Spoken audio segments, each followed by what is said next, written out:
তো এবারে কাজ হচ্ছে আমি ডিভিডি থেকে গান চালাবো, সেই গানটা আমার ধরো চলছে, ঠিক আছে। এবার চলতে চলতে আমি চেঞ্জ করবো, চিপ মেশিনটা কানেক্ট করেছি, তুমি ব্লুটুথ দিয়ে ফোনটার দিকে ধরো দিয়ে এবার ধরো আমি 2 নম্বর দেবো, যখন এটা ঘাটটা চেঞ্জ করে দেবো তখন এটা দিকে চলবে, এটা ওপর দিয়ে করে দেবো তখন ডিভিডি দিকে চলবে। এবার ডিভিডি ক্যাসেট বের করবো, সঙ্গে সঙ্গে ঘাটটা চালিয়ে দেবো, আমার চিপ মেশিন দিয়ে চলতে থাকছে, ক্যাসেট প্লেন করে ক্যাসেটটা চেঞ্জ করলাম, করে যখন রেডি করে তখন দেখি গান প্লে হয়ে গেছে, রেডি হয়ে গেছে, হঠাৎ করে ঘাটটা করে দিলাম। আমি দেখিয়ে দিচ্ছি ফিল্ড টেস্টিংয়ে। তো এটা হচ্ছে আমাদের বড় প্রেসার বোর্ড, ঠিক আছে।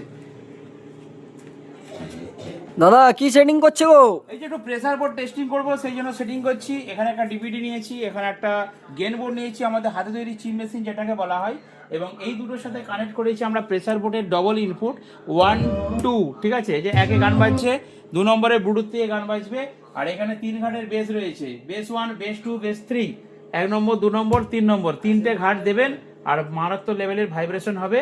আর যদি আলাদা করে আপনারা আউটপুট চান দেখিয়ে দাও, এখানে হর্নের আলাদা আউটপুট আছে, এখানে র্যাকের আলাদা আউটপুট আছে, এখানে মাইক্রোফোন হাঁকাকি করার জন্য আউটপুট রয়েছে। তো এই ধরনের প্রেসার বোর্ড তোমরা নিতে পারো বড় বড় সেটা পারফেক্ট বাজার জন্য।